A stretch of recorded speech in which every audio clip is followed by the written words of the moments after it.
Et bonjour à tous, une nouvelle vidéo sur le Seigneur des Anneaux, le jeu de cartes, où nous allons faire l'Open the Box de la cité d'Ulfast, qui est donc le deuxième paquet aventure du cycle 9, qui est donc sorti il y a pas longtemps, là, il y a quelques jours.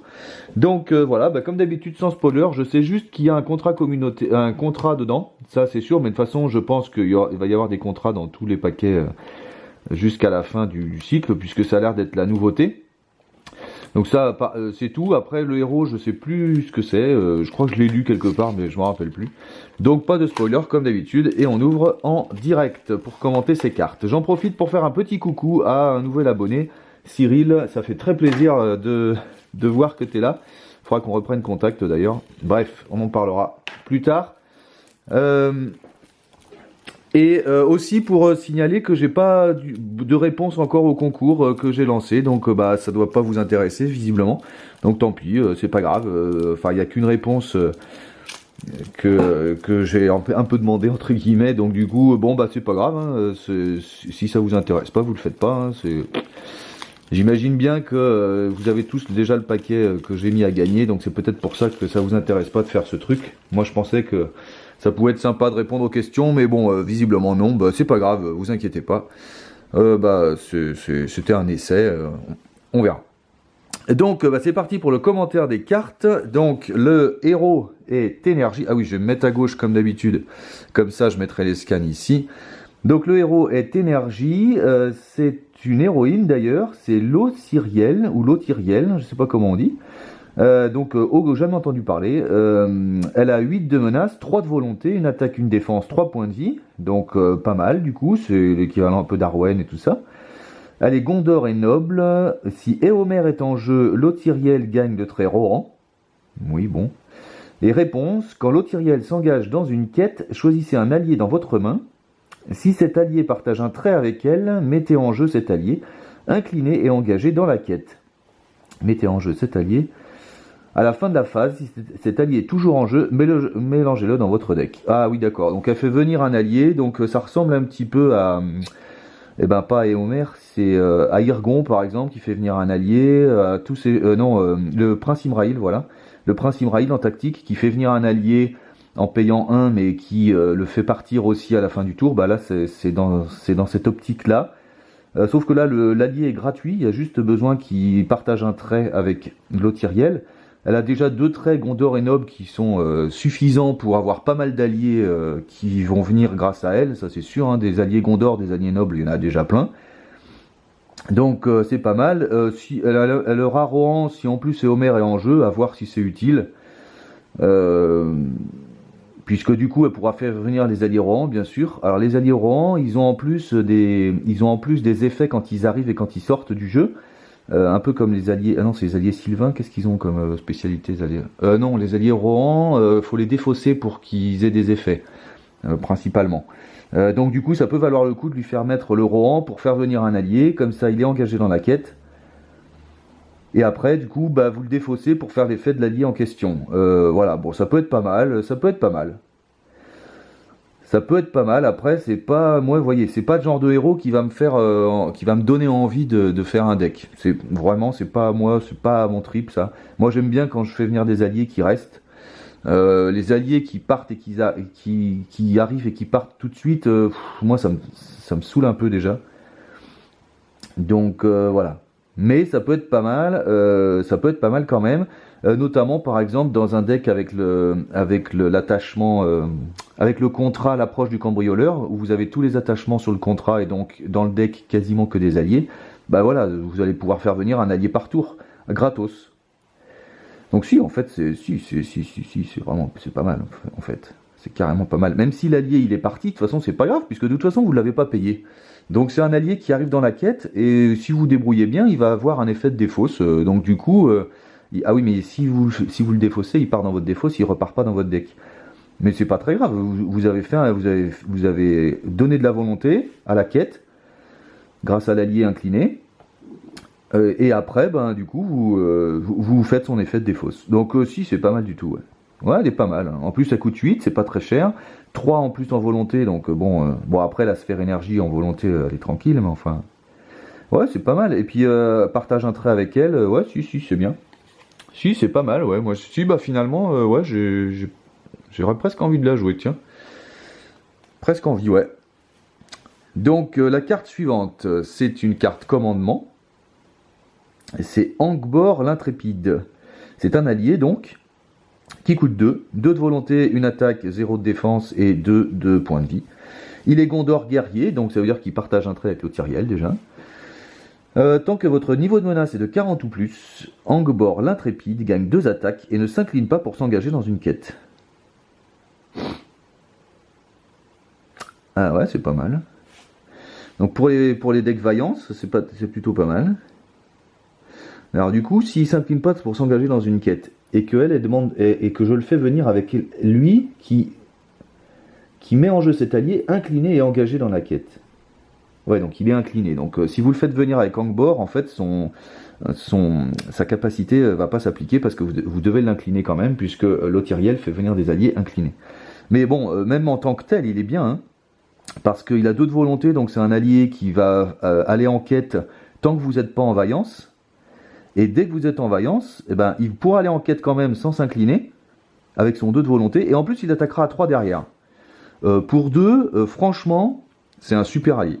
Moi, je trouve que c'est un super allié. Il est unique. Donc, évidemment, vous n'en aurez qu'un à table. Mais franchement, il n'y a pas besoin d'aller plus loin. C'est un super allié. Particulièrement dans les decks vaillance. Même si les decks vaillance, ils sont un peu tombés en désuétude. Enfin, si, il y a quelques cartes qui rejouent sur les vaillances. Notamment Pilier des Rois, qu'on a vu dans le dernier paquet. Donc, voilà, un deck vaillance, clairement, c'est un super allié. Il n'y a pas à tortiller. Hein. C'est vraiment un super allié. Pour 2, de toute façon, des alliés à 2 qui ont 2 de volonté, vous en avez plein, et puis vous en mettez dans votre deck. Donc lui, non seulement il pourra aller en quête, mais en plus il attaquera derrière. Donc c'est très fort, hein, c'est très très bien. Il est très très bien cet allié. Ah ouais, une bonne carte déjà. Là. Ensuite, donc toujours dans la sphère commandement, c'est un événement ce coup-ci qui coûte 3, c'est guidé par la nécessité. Avec un joli dessin, moi j'aime bien ces dessins là qui font, c'est un peu comme un Martiul, tiens d'ailleurs, il faudrait que je regarde si c'est pas le même qui l'a fait. J'aime bien ces dessins qui font en dessin quoi. Action donc, chaque joueur dont le niveau de menace est de 40 ou plus redresse tous les personnages qu'il contrôle. Ah oui. Ah bah oui. Alors lui, ouais, c'est super. Alors ça coûte 3, mais vous êtes dans la sphère commandement, donc la sphère commandement, la thune, normalement vous en avez tout le tour du ventre. Et même d'ailleurs dans mon deck nain, je pourrais presque le mettre dans mon deck nain, hein, parce que franchement, dans mon deck nain, une fois que tous mes nains sont installés, et du coup, généralement je suis pourri de ressources et je m'en sers plus. Et du coup, c'est pas un problème pour payer 3. Dans mon deck nain, arriver à 40 ou plus, c'est quand même assez fréquent, parce que je pars à 32, puis j'ai pas vraiment de baisse de menace, à part Pilier des Rois justement. Et donc du coup... je peux jouer cette carte très facilement. Donc voilà, vous engagez tout le monde en quête et puis hop, avec ça vous redressez pour la phase de combat. Ou alors vous avez utilisé tous vos défenseurs et du coup avec ça vous allez pouvoir faire des attaques.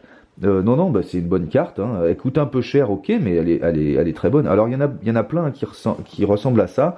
Je pense notamment à une carte qui joue sur les Gondor ou sur les Rohan, je sais plus, qui redresse tous les Rohan ou tous les Gondor. Je sais plus combien elle coûte. Je crois que c'est 3 aussi. Et donc du coup celle-ci, je sais plus comment elle s'appelle d'ailleurs, la carte en question, mais je crois qu'elle redresse tous les Rohan ou tous les Gondor, un truc comme ça. Et il y en a qui redressent tout le monde aussi sans condition, mais qui coûtent 5. Si je me souviens bien, il y en a une qui coûte 5 et qui redresse tout le monde. C'est une neutre là. Comment elle s'appelle? Je sais plus. Mais bon, il y a déjà des cartes qui redressent plein de personnages, mais celle-ci elle est pas mal, hein, parce que du coup, vous allez vous en servir quand vous en avez vraiment besoin, évidemment, mais surtout, en général, quand vous êtes à 40 ou plus, c'est que vous êtes déjà installé, vous avez fait quelques tours, et donc, encore une fois, votre deck, normalement, il est à peu près stable, et il n'y a plus qu'à finir la quête, entre guillemets, et du coup, le coup de 3 n'est pas forcément un problème. Donc, ouais, moi, j'aime bien cette carte. Franchement, je pense que je vais la mettre dans mon deck nain actuel, pour voir. Donc, guidé par la nécessité, ouais. Puis en plus, elle est très jolie. Franchement, j'adore le dessin. Donc, une deuxième bonne carte, ma foi, en commandement en tout cas. Allez, la quatrième, c'est Sentinelle Sylvestre, c'est en connaissance et c'est un allié, il est Sylvain. Il coûte 3, donc c'est cher pour un Sylvain. Une volonté, une attaque, une défense, 2 points de vie. Réponse, après avoir joué la sentinelle sylvestre de votre main, donc choisissez un ennemi ou un lieu en jeu. S'il y a un exemplaire de cet ennemi ou lieu dans la pile de victoire, défaussez la carte choisie. Ah ouais. Alors ça elle va bien avec le héros... merde, comment elle s'appelle? Oh, j'ai perdu tous les noms, c'est terrible là. Le héros connaissance, enfin l'héroïne connaissance, parce que c'est une femme. Comment elle s'appelle? Comment elle s'appelle? Qui joue sur les cartes de la pile de victoire. Et il y a quelques cartes aussi qui permettent d'enlever un lieu s'il y en a déjà un dans la pile de victoire et tout ça. Donc lui il fait pareil, tout en étant un allié. Alors c'est quand même assez circonstanciel, et puis du coup en solo, c'est pas terrible en solo, parce qu'en général en solo vous avez quand même une ZC où il y a une ou deux cartes, enfin s'il y en a plus c'est que vous êtes un petit peu mal parti.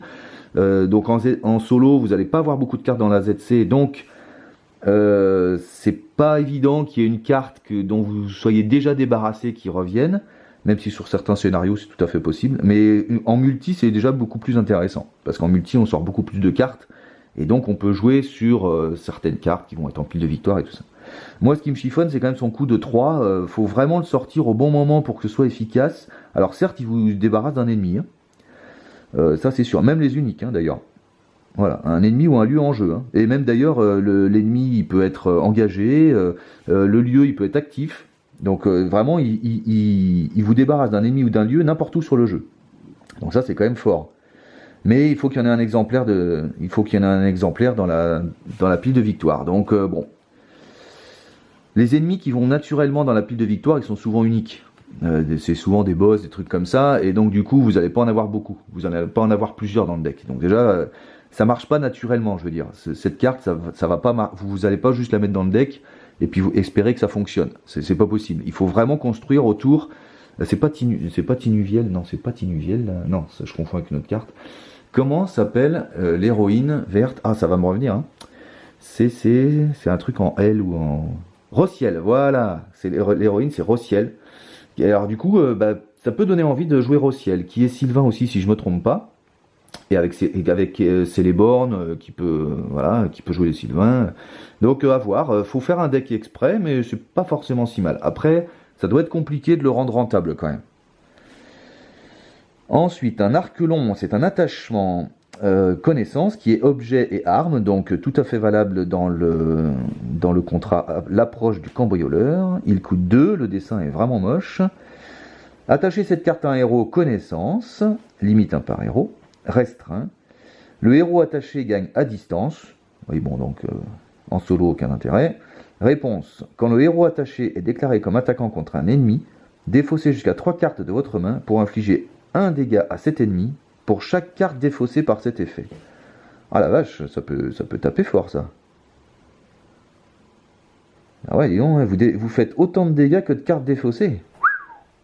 Alors là pareil, moi, est-ce que j'ai pas un héros connaissance dans mon deck nain là, mais ça donne envie de le jouer sur un nain, sur les decks nains défausses là, c'est fort ce truc là. Parce qu'en plus vous choisissez le nombre de cartes que vous défaussez, donc ça veut dire que si vous avez besoin que d'un dégât pour finir un ennemi, ou si vous avez besoin de 2 dégâts ou 3 dégâts, bah vous pouvez moduler quoi, c'est bien. Hein. Ouais, c'est pas mal, hein. L'arc long il est pas mal. Hein. J'aime bien. Il est restreint en plus. Bon, le à distance, ça servira pas en solo, bien évidemment, mais ça peut quand même être utile en multi. Et imaginez un nain à distance, quoi. Un nain avec un arc long. Ce serait rigolo, ça. Bon, faut un nain connaissance, hein, mais sur Bifur, par exemple. Vous mettez Bifur avec un arc long. C'est tout à fait crédible. Ouais, mais après, l'effet est pas mal, hein. Il fait autant de dégâts que vous voulez, quoi. Puis c'est circonstanciel, c'est une réponse. Donc, si vous n'en avez pas besoin de ce dégât, vous le faites pas. Non, c'est un bon attachement. C'est un bon attachement, vraiment. Il rajoute pas d'attaque, mais en fait, il rajoute de l'attaque, mais indirect, direct, qui passe les défenses. Donc, c'est pas un +1 ou +2 ou +3 d'attaque. C'est vraiment, c'est des dégâts directs. C'est vraiment sympa en défaussant vos cartes.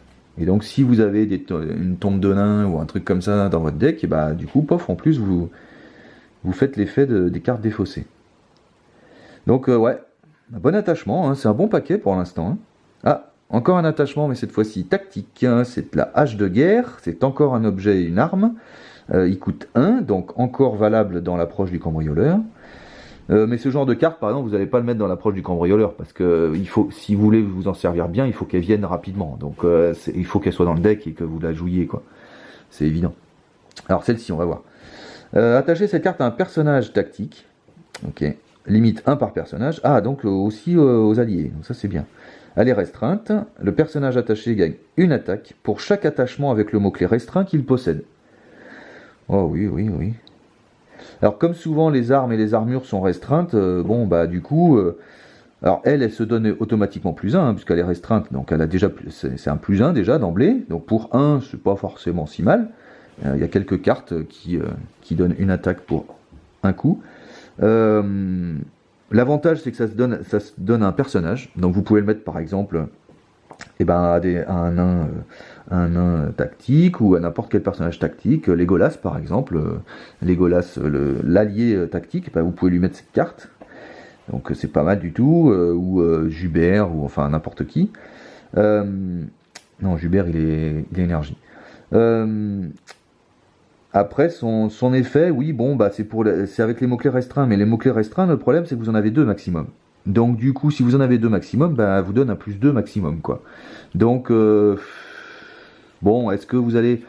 Ça va peut-être un peu usine à gaz, quoi, parce que des attachements qui donnent plus 2 d'attaque, on en a qui n'ont pas besoin de cette restriction d'avoir d'autres attachements restreints. Donc c'est un plus 1 pour 1, ce qui est pas si mal déjà. Et puis moi, ce que j'aime bien, c'est le fait qu'elle s'attache à un personnage. Donc déjà, pouvoir mettre des boosts à des alliés, c'est chouette. On a trop d'attachements qui s'attachent que sur les héros, et je trouve pas assez sur les personnages. Donc ouais, un bon attachement, je pense. Un bon attachement encore. Hein. Et maintenant, c'est un événement toujours tactique, force et courage, avec un dessin discutable, on va dire. Ah, maître, c'est pour l'anneau ça, alors du coup. Attachez cette carte au héros avec l'anneau unique, voilà, donc il faut déjà l'anneau unique, hein. Donc l'anneau unique c'est une carte spéciale que vous mettez sur un héros et qui permet de jouer les cartes maîtres.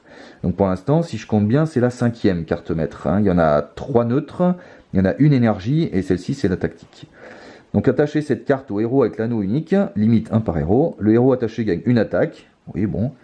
Réponse, quand le héros attaché est déclaré comme attaquant, inclinez l'anneau unique et augmentez de 1 votre niveau de menace pour doubler l'attaque imprimée du héros attaché pour cette attaque. Ah, c'est pas mal. Ça nous fait des AOE potentiels, ça. Il y a pas mal de héros tactiques qui attaquent à 3. Du coup, ça fait un plus. Ils attaquent à 6 avec cette carte, 7 avec ça. Et bim, une attaque à 7, ça commence à pouvoir tuer pas mal. Ça commence à pouvoir one-shotter quand même pas mal de monde. Hein. Donc, ouais, attachez cette carte au héros avec l'anneau unique. Et limite 1 par héros, elle n'est pas restreinte celle-ci. Limite 1 par héros. Le héros attaché gagne une attaque et après vous inclinez l'anneau unique pour booster quoi. Donc pareil, c'est... Après il y a des cartes intéressantes avec l'anneau unique. Hein. Vous pouvez, il y a une carte qui permet d'empêcher une attaque. Il y a une carte qui permet d'annuler un effet une fois révélé. Il y a une carte qui permet de booster l'attaque et la défense, si je me souviens bien. Voilà, ça c'est les 3 neutres. Il y a une carte énergie qui fait je sais plus quoi aussi avec l'anneau maître. Enfin l'anneau unique. Et il y a celle-ci, ouais c'est pas mal. Bon après l'anneau unique, moi j'en suis un peu revenu parce que quand vous jouez l'anneau unique, vous êtes éliminé à 45 de menace au lieu de 50. Et puis comme à chaque fois les cartes de l'anneau unique augmentent la menace, bon faut le jouer avec des decks. Moi j'avais essayé, hein, je crois que j'ai une vidéo sur la chaîne avec Smeagol où je joue l'anneau unique et bon. Faut faire un deck avec, c'est sûr. Faut faire un deck avec. C'est une bonne carte pour ces decks-là. Après, c'est pas une carte générique, clairement. Hein, de toute façon, son effet, c'est qu'avec l'anneau unique. Donc, si vous jouez pas l'anneau unique, vous la mettez pas, évidemment. Mais dans l'ensemble, du coup, celle-ci, elle donne une attaque aussi, et puis finalement, elle coûte le même prix. Donc, pourquoi s'embêter, quoi. Bon, évidemment, l'effet est pas le même, hein, bien sûr. L'effet est très fort, hein, ici. Dommage qu'on puisse pas le mettre sur Beorn. Ah là, ça sur Beorn, mais j'en rêve. Il attaquerait à 11. Mais bon, on peut pas. Est-ce qu'il y a un héros qui attaque à 4 de base en tactique? Je crois pas, hein. Je crois que c'est 3 le maxi. Grimbeorn l'ancien, il attaque à combien? Non, il attaque à 3 aussi. Non, je crois pas qu'il y ait de héros qui attaquent à 4 de base. C'est dommage, ça ferait 8. Presque comme Beorn, 9 avec le boost. Du coup, on passe aux énergies maintenant. C'est un allié, c'est le chevalier de Belfalas. Ah, tiens, on a déjà un truc. Oh, j'aime bien le dessin là pour le coup. J'aime beaucoup, beaucoup. Pareil que ça se trouve, c'est le même d'ailleurs. Ouais, c'est le même qu'ici. J'aime beaucoup ce genre de dessin, vraiment. C'est le chevalier de Belfalas. Donc, c'est un allié énergie qui coûte 2, une volonté d'attaque, 0 défense, 2 points de vie. Il est Gondor et guerrier, donc il peut venir avec, je ne sais plus ton nom, Lothiriel. Réponse, quand le chevalier de Belfalas entre en jeu, ramenez dans votre main un allié Gondor de votre pile de défausse. Ouais, c'est pas mal. Donc dans les decks Gondor, après, remarque c'est un allié qui est pas si mal, hein, pour 2 énergies, il attaque à 2, il a une volonté. Souvent sur les decks pure énergie, ce qui nous manque c'est l'attaque. C'est un petit allié tout simple et ma foi, moi je trouve pas si mal. Hein. Quand le chevalier de Belfalas entre en jeu, ramenez dans votre main un allié Gondor de votre pile de défausse. Oui, voilà, donc ça sacrifie dans un deck Gondor, ça se joue évidemment. Vous allez pouvoir sacrifier sans trop de soucis un allié Gondor sur une défense ou sur un effet, peu importe. Et puis hop, comme lui, quand lui reviendra en jeu, il le refera revenir. Au passage, d'ailleurs, il est tout à fait possible de jouer avec Lothiriel, puisqu'il est Gondor. Donc vous le faites venir gratuitement incliné dans la quête grâce à Lothiriel et vous pouvez faire son effet puisqu'il est venu en jeu, puisqu'il entre en jeu. Donc du coup vous pouvez faire son effet, voilà, il vient gratos et en plus il vous fait revenir un allié dans votre main. Donc oui, c'est un bon allié. Mais même comme ça, moi je trouve qu'il est bien. Dans un deck Gondor, j'ai tellement envie de refaire plein de decks maintenant et tellement pas de temps. C'est vraiment un bon paquet pour l'instant, je trouve. Donc, Corps de la Marche, maintenant, c'est un attachement énergie qui coûte 1 et qui est unique. Ça fait longtemps qu'on n'avait pas vu des attachements uniques.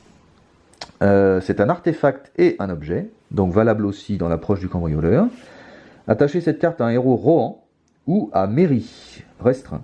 Réponse. Quand un personnage quitte le jeu, si ce personnage partage au moins un trait avec le héros attaché, inclinez le corps de la marche pour piocher une carte.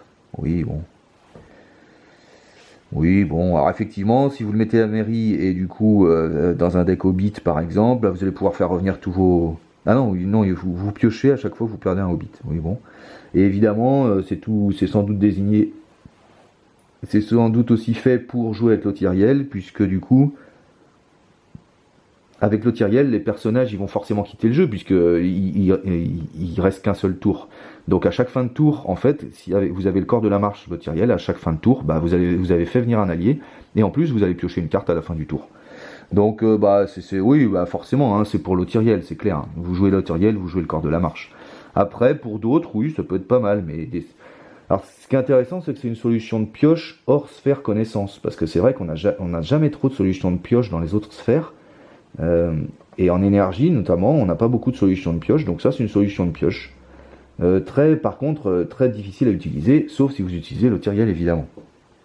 Donc c'est pas mal. C'est pas mal, c'est pas l'attachement le plus foufou qu'on a vu jusqu'à présent, mais c'est pas mal. Ensuite, encore un événement qui coûte 4. Décidément, la sphère neutre, Host des Galadrim. C'est donc à jouer pendant la phase d'organisation, c'est une action. Ramenez dans votre main chaque allié sylvain que vous contrôlez. Ensuite, jouez gratuitement chacun de ces alliés de votre main, un à la fois. Excellent. Alors ça coûte 4 par contre. Hein. Alors ça c'est très bon parce que les alliés sylvains, ils ont souvent des effets ils ont souvent des effets quand ils quittent le jeu ou quand ils entrent en jeu, voire les deux. Et donc du coup, en fait avec ça, vous activez tous les effets une fois quoi. Donc voilà, gratuit. Pour 4, vous avez 3 Sylvains, vous faites les 3 effets de sortie de jeu et les 3 effets d'entrée de jeu. Donc ouais, dans un deck Sylvain, ça va être obligatoire ça. Après, il coûte cher quand même, 4. Mais comme... Voilà, souvent, vous allez la jouer au bout de quelques tours, au bout de 5-6 tours, quand vous avez pas mal d'alliés Sylvains et que vous voulez faire leurs effets. Donc du coup, au bout du 6 ou 7e tour, normalement, le fric, vous l'avez quoi. Donc le fric c'est pas franchement un problème et puis pour l'effet ça vaut le coup ça vaut carrément le coup. Ouais tiens j'ai envie de faire un deck Sylvain c'est clair et j'ai envie de faire plein de decks c'est fou. Donc voilà un bon bilan. Alors tiens on n'a pas vu l'approche. Alors oui ils l'ont peut-être encore rangé dans... Ouh la vache il attaque à 9 celui-là. Oh là là là là. Ah, il est indestructible, c'est un boss, ça. Oh là là. Oh.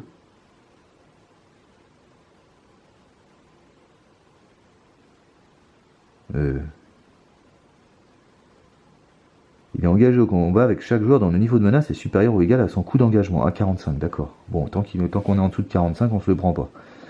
Oh là là. Bon, il est beau, mais alors dis donc, il va faire mal. Hein. 20 en plus. Bon, on verra pour le scénario. Alors du coup, ils ont peut-être classé le contrat à la fin. Ah bah oui. Eh oui, eh oui. Donc, c'est un contrat. Donc, c'est les 3 chasseurs en avant. Ah bah c'est la phase B, on va peut-être lire la phase A d'abord. Les 3 chasseurs en avant, donc face A. Votre deck ne peut pas contenir de cartes alliées. Ah oui, si, j'en ai entendu parler de cette carte. Ouais, ouais. Chacun de vos héros peut avoir un attachement restreint supplémentaire, donc 3. Donc ça veut dire qu'avec Maître H de guerre, elle peut donner plus 3 par exemple. Réduisez de 1 le coût du premier attachement restreint que vous jouez sur chacun de vos héros à chaque tour. Ah c'est bon ça.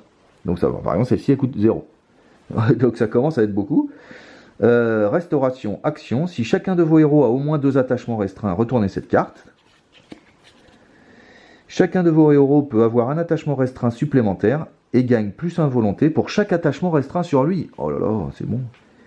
Inclinez cette carte pour soigner 1 point de dégâts sur chacun de vos héros. Oh la vache, mais elle fait tout cette carte là. Elle fait tout cette carte là.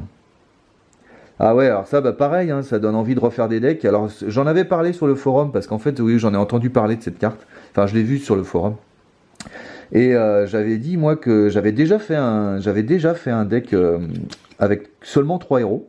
C'était Glorfindel, Hydraen et Sylvebarbe. Et du coup, c'était un deck qui avait des difficultés hein, sur certains scénarios, bien sûr, mais qui se débrouillait pas si mal finalement. Et or, cette carte booste les decks avec seulement 3 héros. Donc du coup, bah, moi, ça me donne carrément envie de ressortir ce deck, même si on m'a signalé effectivement que Sylvebarbe ne peut pas avoir d'attachement restreint. Donc du coup, il va falloir que je change Sylvebarbe en un autre héros. Mais clairement, je vais essayer de reprendre ce deck et de le refaire.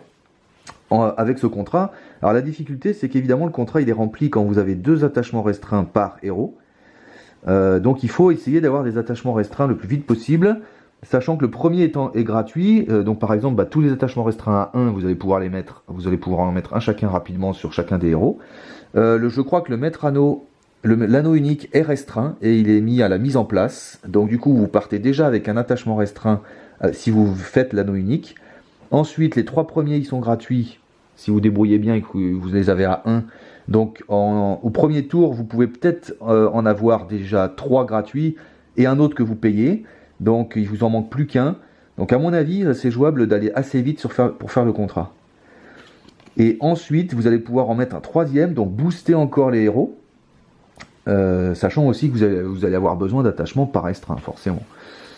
Par exemple Miruvor ou Courage Inattendu, des trucs comme ça pour pouvoir, parce que vous avez que 3 héros, donc vos 3 héros il faut qu'ils fassent tout, donc il va falloir les redresser d'une manière ou d'une autre.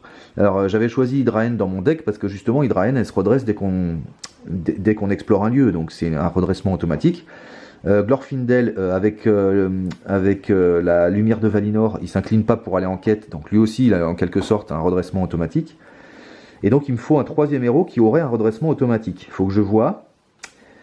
Mais moi je serais bien parti sur Glorfindel, Hydraen et puis un autre. On va voir. Faut que je cherche un héros qui a un redressement automatique pour voir. Pas Eowyn. Bon, Galadriel non, parce qu'elle va pas en quête en plus. Qui est-ce qui a un redressement automatique ou qui s'incline pas pour faire un truc? Ah, je tenterais bien un Martul, mais un Martul pour avoir la sphère tactique et commandement en même temps. Mais Amartul, il n'a pas de capacité de redressement à part ça. Mais par contre, il amène un fric de plus quand on est. Ah, faut qu'on réfléchisse. Mais je pense que je vais partir sur ça. Glorfindel, Hydraen déjà, quasi sûr. Ah, ils sont tous les deux énergie par contre. Je pense qu'il faudrait un trisphère là pour avoir tous les attachements. Et il me faut au moins un truc tactique. Ah oui, ouais, il me faut au moins un truc tactique si je veux jouer lui. Bon, faut que je vois les attachements restreints qui coûtent 1 déjà et puis on verra. Mais ouais, ça donne carrément envie, hein, c'est clair. Puis franchement, une volonté de plus pour chaque attachement restreint. Bon, ça veut dire que quand vous la retournez, ils ont forcément deux de plus parce qu'ils en ont ils en ont au moins deux, puisque sinon vous n'avez pas pu la retourner. Donc quand vous la retournez, vous gagnez tout de suite 6 volontés. Puis ensuite, il suffira de rajouter des attachements. Il y a des attachements qui rajoutent de la volonté, bien sûr. Hein. Alors est-ce que ça vaudrait le coup de jouer des attachements protégés avec ça? Pas forcément. Mais par exemple, ceinture de Narvi, ce genre de trucs qui rajoutent de la volonté, va falloir les jouer, hein, forcément. L'épée qui fut brisée, ouais tiens, donc il faudrait Aragorn peut-être. Elle est restreinte, l'épée qui fut brisée? Non, je crois pas. Ouais, mais l'épée qui fut brisée, elle coûte 3. Et du coup, elle donnera que 1, elle donnera que plus 3 en fait. Ouais, on verra. On verra, mais ça c'est clairement mon prochain deck, hein, c'est sûr. Je pense que je referai une vidéo avec mon deck nain, peut-être sur ce scénar d'ailleurs, tiens, pour voir, avec cette carte, histoire de voir un peu, puis ensuite je passerai à un autre deck. Donc on verra. Mais ça donne envie, clairement, ce contrat. Il donne envie. Mais ça, c'est vrai que quelqu'un le disait sur le forum, hein, mais cette technique de contrat, là, elle est vraiment super, et ça aurait dû venir au début du jeu, en fait, parce que ça incite à decker, déjà, à faire des decks, et puis ensuite, ça vous aide aussi un peu, parce que de toute façon, vous avez une contrainte. Donc, de toute manière, vous allez essayer de la respecter, donc ça élimine déjà tout un tas de cartes. Là, par exemple, si vous voulez jouer ce contrat, les alliés, c'est même pas la peine de les regarder. Donc, ça, mine de rien, c'est difficile de faire un deck qui va bien, sans doute, mais c'est aussi facile de faire un deck tout court. Et donc je trouve que voilà, c'est vrai que ces contrats-là, ça aurait été une excellente idée si ça avait été au début du jeu. Alors peut-être pas un par paquet, parce que sinon on aurait eu 17 000 contrats, enfin pas 17, mais plein de contrats, et au bout d'un moment, ça sert pas à grand-chose. Mais dans le premier cycle, par exemple, ils auraient mis ça, je pense que ça aurait incité les gens...